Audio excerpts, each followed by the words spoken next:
El testamento de mi abuela me obligó a vivir 30 días sin dinero en su ruinosa mansión para heredar su fortuna. Mi familia esperaba que fracasara.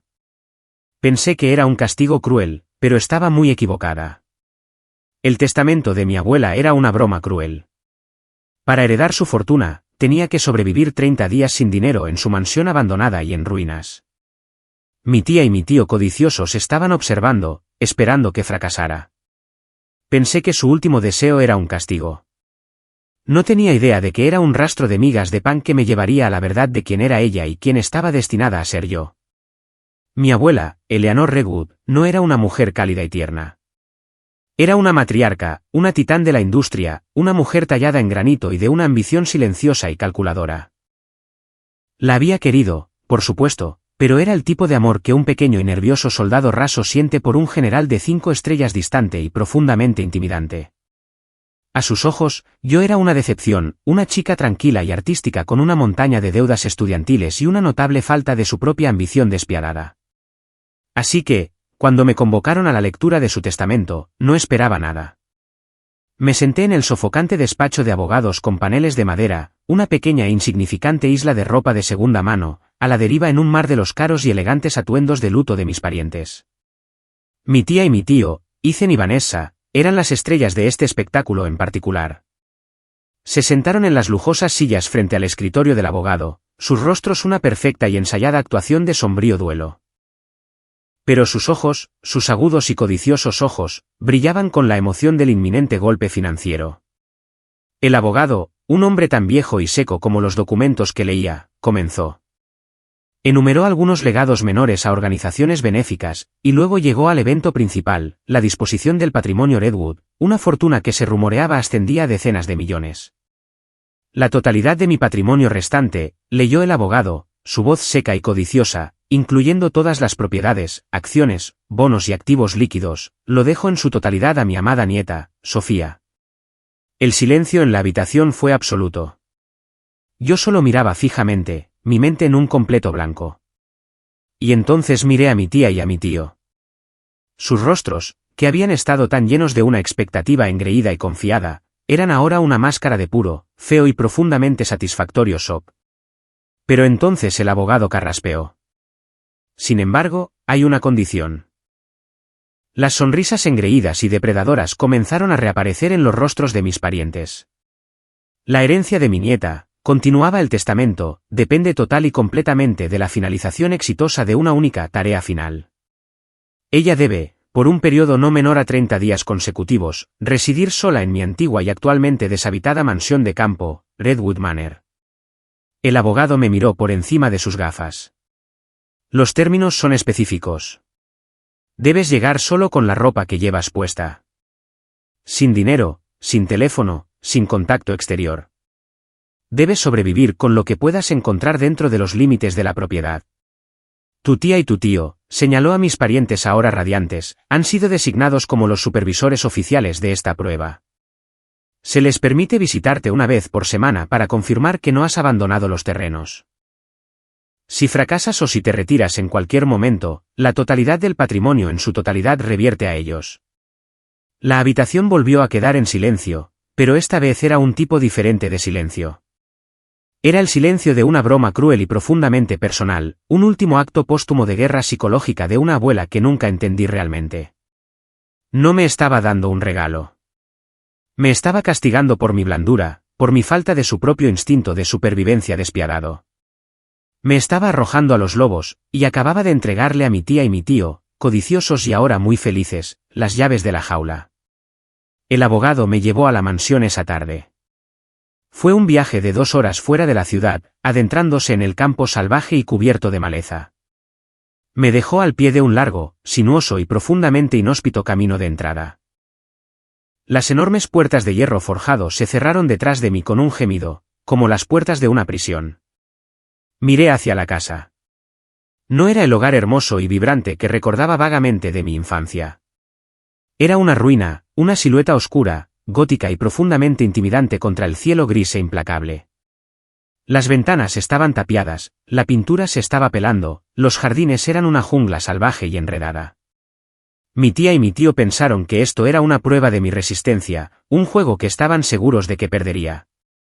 Mi abuela, pensé, mientras una lluvia fría y dura comenzaba a caer, simplemente había diseñado el castigo más elaborado y cruel que pudo imaginar. No tenía idea de que la prueba no se trataba en absoluto de sobrevivir a la casa. Se trataba de que la casa, con su secreto olvidado y su historia profunda y sumamente importante, finalmente y por completo, me salvara. Empujé la pesada puerta de roble para abrirla. Gimió, un sonido bajo y gutural de protesta. El ruido de una casa que había estado dormida durante mucho tiempo. El aire que me golpeó desde adentro era frío y estático, denso con el aroma a polvo y piedra húmeda, y el tenue perfume a papel de la descomposición. Una gruesa manta de polvo gris cubría cada superficie, volviendo el aire brumoso en los delgados rayos de luz de la tarde que atravesaban las mugrientas ventanas tapiadas. Mis primeras horas en Deadwood Manor fueron una lenta y escalofriante lección sobre la realidad de mi nueva situación. Esto no era un juego. Era una prisión. El abogado había dicho la verdad. La electricidad estaba cortada. El agua de los grifos salía de un color marrón oxidado y furioso antes de agotarse por completo. Mi mundo ahora estaba definido por la luz moribunda de la tarde y la inminente oscuridad absoluta de la noche. Pasé lo que quedaba del día en una búsqueda frenética y en gran parte infructuosa de lo básico para sobrevivir. Encontré una pila de sábanas viejas con olor a humedad en un baúl de cedro, pero eran delgadas y ofrecían poco consuelo contra el frío penetrante que ahora se filtraba por las tablas del suelo. Encontré unas pocas velas a medio quemar en un cajón de la cocina, sus mechas quebradizas por la edad. La noche, cuando llegó, fue una cosa de una oscuridad absoluta y aterradora. Me acurruqué en un gran sofá cubierto con una sábana en el salón principal, mi cuerpo envuelto en una polvorienta cortina de terciopelo que había arrancado de una de las ventanas. La casa, que había estado en silencio durante el día, ahora estaba viva con una sinfonía de sonidos extraños. El viento aullaba a través de los aleros, un sonido bajo y lúgubre. Los viejos huesos de madera de la casa gemían y se asentaban a mi alrededor, y en las paredes, podía oír el constante, diminuto e inquietante correteo de cosas invisibles. No dormí. Simplemente me quedé sentada allí en la oscuridad, mi propia hambre un dolor agudo y punzante en la boca del estómago, y sentí todo el peso aplastante de la crueldad de mi abuela. Esto no era una prueba. Era un castigo, un acto frío, calculado y profundamente personal de desprecio costoso. Pensé en mi tía y mi tío, en sus rostros engreídos y victoriosos. Tenían razón. Iba a fracasar. Era una chica de ciudad, una criatura de comodidad y conveniencia. No era una superviviente. Decidí entonces y allí, en el frío y la oscuridad y la profunda y absoluta soledad de esa terrible noche, que me rendiría por la mañana.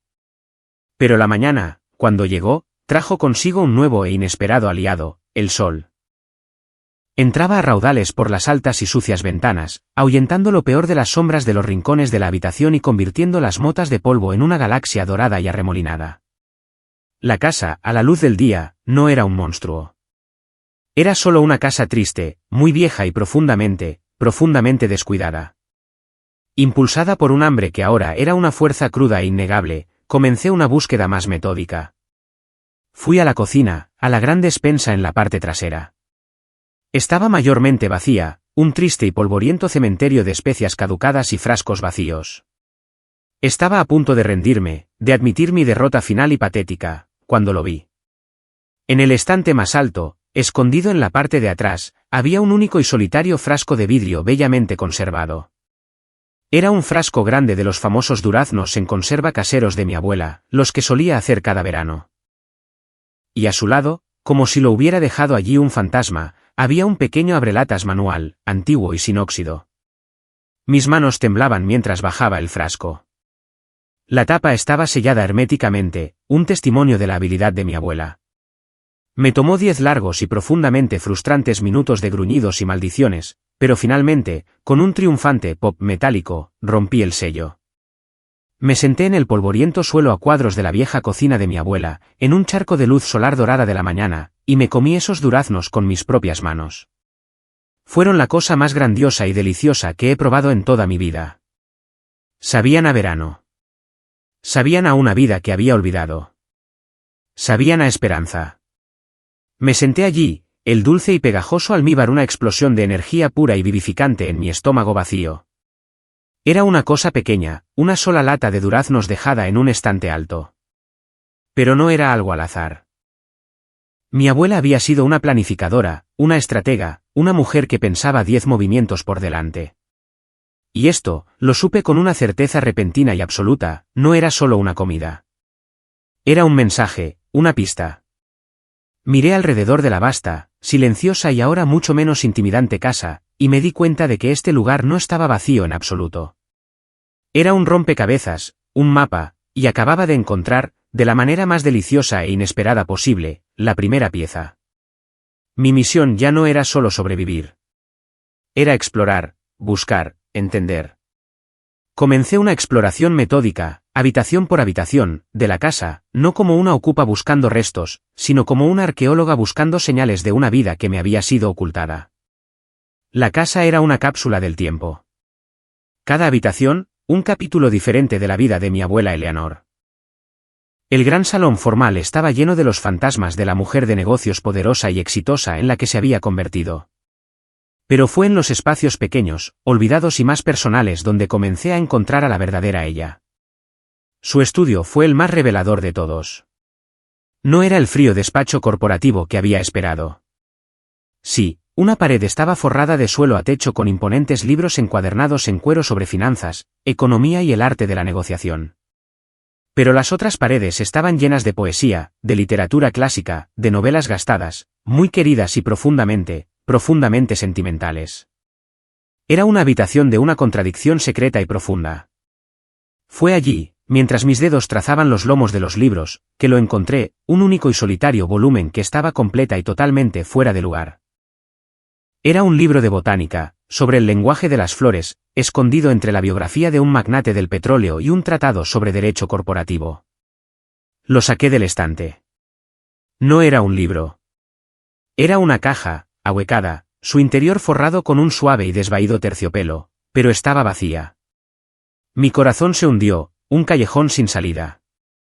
Pero cuando fui a deslizar la caja libro de nuevo en su lugar en el estante, mis dedos rozaron la parte trasera de la estantería misma, y lo sentí, un pequeño, casi imperceptible clic.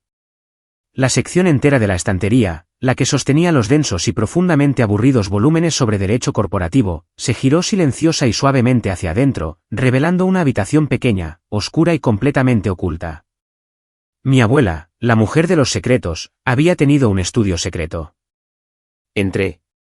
El aire estaba cargado con el olor a papel viejo y tinta seca. Y allí, en un escritorio de madera pequeño, simple y bellamente tallado, había un único objeto solitario, un diario grueso, encuadernado en cuero y de aspecto profundamente personal. Me senté en su silla oculta, un lugar donde nadie más que ella se había sentado durante décadas, y con una reverencia que no sabía que poseía, abrí la primera página. La caligrafía no era la escritura fuerte y segura de la matriarca que conocía. Era la escritura joven, esperanzada y ligeramente incierta de una chica. 14 de septiembre de 1955, comenzaba la primera entrada. Hoy cumplo 16 años y he decidido que no seré la esposa de un granjero. No viviré y moriré en este pequeño y polvoriento pueblo. Tengo una mente para los números y tengo un sueño de un mundo que es más grande que este. No sé cómo llegaré allí, pero lo haré. Lo juro. Me senté en el suelo del estudio secreto de mi abuela. Las palabras de la joven y ferozmente determinada chica que una vez fue, una revelación en el polvoriento silencio. Esto no era un castigo. No era un juego cruel. Era una historia. Su historia, la historia real. Una historia que había ocultado al mundo, a sus propios hijos codiciosos y profundamente decepcionantes, y que por alguna razón extraña, maravillosa y profundamente misteriosa, me había elegido a mí, la nieta tranquila, artística y poco ambiciosa, para ser quien la encontrara. Miré el libro en mis manos. En el lomo, en una pequeña y elegante escritura en pan de oro, había dos simples palabras, volumen 1. Mi abuela no solo me había dejado una pista. Me había dejado una biblioteca. Y supe, con una certeza que era un calor nuevo, poderoso y profundamente reconfortante en mi pecho, que esta vieja casa embrujada estaba llena de ellos, y mi trabajo durante los siguientes 29 largos y ahora muy emocionantes días era encontrarlos todos. Pasé las siguientes 3 semanas en una búsqueda del tesoro a través del paisaje del pasado de mi abuela. La casa, que una vez había sido una prisión fría e intimidante, era ahora un mapa, una caja de rompecabezas, y cada habitación contenía una nueva pieza de la extraordinaria vida de la mujer a la que había entendido tan mal. No era solo una matriarca. Era una leyenda, y yo era su única y última alumna. La búsqueda era su plan de estudios. La pista en el primer diario, el que había encontrado en el estudio secreto, era una simple rima infantil sobre las estrellas. Me llevó, después de un día completo de búsqueda, al antiguo cuarto de niños abandonado en el tercer piso. Allí, escondido en un polvoriento y olvidado baúl de esperanza, debajo de una pila de las mantas de bebé de mi propia madre, estaba el segundo volumen. Este diario era diferente. No era la historia de una chica decidida y ambiciosa. Era la historia del primer y único amor verdadero de una joven. Leí sobre un hombre cuyo nombre no era el de mi abuelo, un joven artista brillante, amable y sin un centavo al que su propia familia rica y poderosa le había prohibido ver. Leí sobre sus encuentros secretos, sobre sus planes de fugarse juntos, sobre un amor que era tan brillante y tan condenado como una estrella fugaz. El diario terminaba abruptamente con una única entrada manchada de lágrimas y desgarradora: él se ha ido y estoy sola. La pista en ese diario me llevó a la gran biblioteca formal. Allí, escondido detrás de un ladrillo suelto en la parte trasera de la enorme chimenea de piedra, encontré el tercer volumen. Este estaba escrito con una caligrafía nueva, más dura y más cínica. Era la historia de una mujer reconstruyéndose a sí misma desde las cenizas de un corazón roto. Era la historia de su brillante y a menudo despiadado ascenso en el mundo de los negocios. Era la historia del nacimiento del Imperio Redwood. Era la historia de la mujer que el mundo conocía, una mujer que ahora entendía que había sido forjada en un fuego que nunca supe que existía. Con cada nuevo diario que encontraba, la historia de su vida se convertía en la mía. Y mientras leía, también estaba viviendo una historia de mi propia supervivencia. Aprendí a encender un fuego en la vieja chimenea. Aprendí a encontrar las setas comestibles y las bayas silvestres que crecían en los rincones olvidados y cubiertos de maleza del jardín. Me volví más delgada, sí, pero también más fuerte, más ingeniosa, más segura de mí misma. Me di cuenta de que era la nieta de mi abuela en algo más que solo el nombre. Las visitas semanales de mi tía y mi tío, Ethan y Vanessa, se convirtieron en una fuente de diversión silenciosa y satisfactoria. Llegaban, sus rostros una máscara de falsa y lastimera preocupación, esperando encontrarme hecha un desastre, llorando y lista para rendirme. No es demasiado tarde para renunciar, Sofía, había dicho mi tío Ethan en su segunda visita, con un brillo engreído y depredador en sus ojos. No hay vergüenza en admitir que no puedes con esto. Pero no me encontraban llorando, sino sentada tranquilamente junto a un fuego crepitante, con un diario encuadernado en cuero en mi regazo, mi rostro sereno. Mi nueva y duramente ganada paz los enfurecía. No podían entenderlo. Veían la casa como un castigo. No tenían idea de que en realidad era un aula. Sostenía el quinto y penúltimo diario en mis manos, la historia de los últimos años de mi abuela, de su propia maternidad silenciosa y a menudo difícil. Había aprendido de su desamor, de su ambición, de su vida tranquila y a menudo solitaria. La prueba que me había puesto, una prueba que ahora estaba segura de que siempre supo que pasaría, estaba casi terminada. Ya no tenía miedo. Estaba lista. Mi tía y mi tío debían llegar para su inspección oficial final en solo unos días. Venían a esta casa esperando reclamar una fortuna. No tenían idea de que yo ya había encontrado el verdadero tesoro, el que no se podía comprar ni vender. Y ahora estaba, finalmente y por completo, lista para mostrarles exactamente lo que valía. El golpe en la puerta principal, cuando llegó, fue una intrusión discordante. Eran ellos, mi tía y mi tío, Ethan y Vanessa, llegando para su inspección final, oficial, y estaba segura, triunfante. No corrí. No me escondí. Caminé hacia la puerta, con un nuevo y desconocido sentido de propósito en mi corazón. Eran un espectáculo digno de ver. Estaban en el porche delantero, rebosantes de costoso equipo de diseño. Sus rostros eran una máscara de confianza engreída, depredadora y profundamente satisfecha. Estaban aquí para el último y fácil golpe. Sofía, querida, ahí estás, dijo mi tía Vanessa, su voz un ronroneo dulce y empalagoso. No nos digas que te has rendido. Está tan cerca del final. Tu padre y yo estábamos a punto de revisar la propiedad por si había alguna irregularidad antes de asumir la propiedad del patrimonio. Simplemente la miré a ella y a mi tío Ethan, que estaba allí de pie con un portapapeles, un bolígrafo en ristre, una mirada de fría impaciencia profesional. Vieron mi quietud como una derrota. No tenían idea de qué era mi fuerza. Por favor, dije, mi voz tranquila, pero llegó a cada rincón del vasto y polvoriento vestíbulo. La prueba ha terminado, y creo que ambos necesitan ver los resultados. Entraron, un rastro de barro de sus caros zapatos manchando los suelos de madera originales. Entraron en la sala de estar principal, hacia la chimenea donde había encendido un pequeño, acogedor y muy real fuego, y vieron los diarios, una pila ordenada y organizada de ellos, del volumen 1 al volumen 5, sobre la pequeña y modesta mesa de café de caoba. Un monumento hermoso e innegable a una vida que habían creído que era una cosa simple e inútil. Mi tía y mi tío simplemente los miraron, con la boca ligeramente abierta. ¿Sabías, tío Ethan? Comencé, mi voz una cosa tranquila, silenciosa y profundamente peligrosa. Que la abuela escribió sobre ti en sus diarios, sobre la vez que rompiste su taza de té de porcelana favorita y le echaste la culpa al perro. Dijo que eras un niño amable, pero que siempre tenías miedo de asumir la responsabilidad. El rostro de Ethan se puso blanco. La historia era de su infancia, un secreto que solo él y su madre podrían haber conocido. Y tú, tía Vanessa, continué, volviéndome hacia ella, con una pequeña, fría y profundamente compasiva sonrisa en mi rostro. ¿Sabías que también escribió sobre ti? Sobre cómo le robabas en secreto su collar de herencia para llevarlo a tus fiestas. Dijo que eras una chica hermosa, pero le preocupaba que estuvieras más enamorada de la apariencia de la riqueza que de la riqueza de un buen corazón.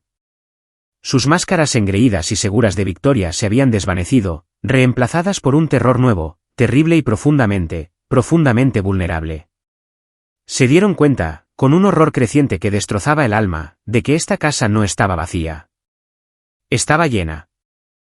Estaba llena de los fantasmas de toda una vida de sus propias mentiras no dichas e imperdonables. La prueba no se trataba de la casa, dije, mi voz ahora un susurro, pero llevaba el peso de toda la vida sabia y magnífica de mi abuela. Se trataba de los diarios. Se trataba de que yo aprendiera quién era ella. Y lo hice. Aprendí toda su historia. La historia de una mujer valiente y fuerte que fue defraudada por sus propios hijos. La historia de una mujer que estaba decidida a ser madre hasta el final. La historia de una mujer que, al final, había pasado su legado a la única persona que sabía que lo honraría. Luego caminé hacia la chimenea, hacia la pequeña caja fuerte oculta que había encontrado después de leer la última y críptica pista en el último diario. La abrí y saqué un único documento, pulcramente doblado y de aspecto muy oficial. El verdadero, original y legalmente vinculante testamento. Se lo entregué a mi tía. Puedes leerlo si quieres. Lo tomó de mí, su mano temblando, y sus ojos, los ojos de mi abuela, escanearon rápidamente las últimas y más importantes palabras de la página. Observé cómo su rostro se descomponía, cómo su última y desesperada esperanza se convertía en polvo. Mi abuela, en su acto final de sabiduría, no solo me había dejado su fortuna. Le había dejado a ella un mensaje final y muy diferente. Y mientras miraba a las personas derrotadas y rotas que eran mi tía y mi tío, supe que el trabajo real y mucho más importante de honrar el legado de mi abuela estaba a punto de comenzar. Adjunto al testamento había otro sobre más pequeño y sellado, dirigido a mí con la familiar y elegante caligrafía de mi abuela. Decía, para ser abierto solo al concluir la prueba.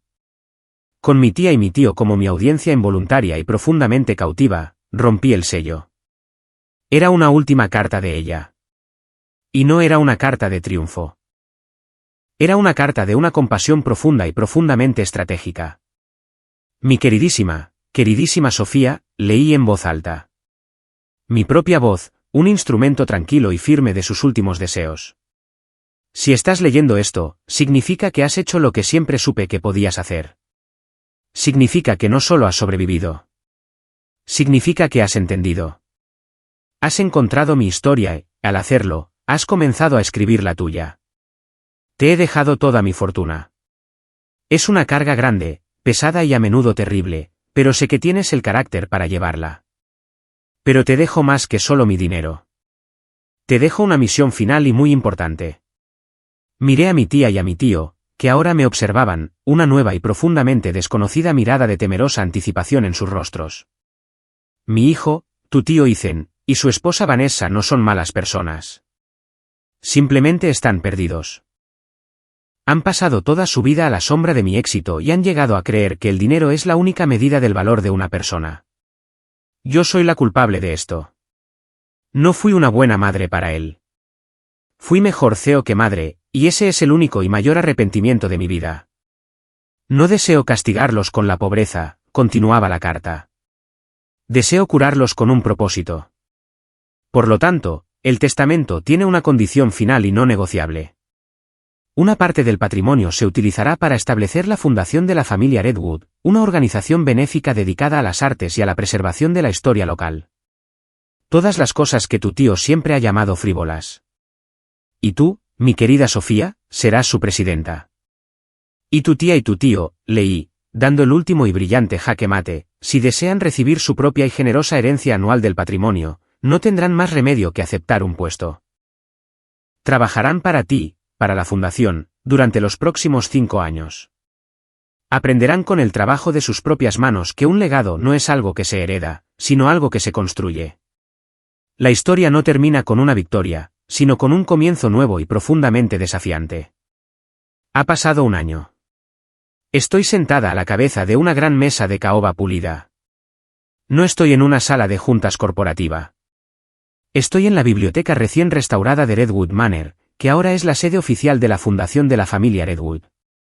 La sala está llena de la cálida luz del sol de la tarde y del murmullo tranquilo y respetuoso de una reunión de la junta. Mi tía y mi tío están allí. No son las mismas personas engreídas y arrogantes de hace un año. Son más tranquilos. Son más humildes. Y son, para mi profunda e interminable sorpresa, buenos en sus trabajos. Mi tío Ethan, con su aguda mente para los negocios, se ha convertido en un brillante y sorprendentemente apasionado recaudador de fondos.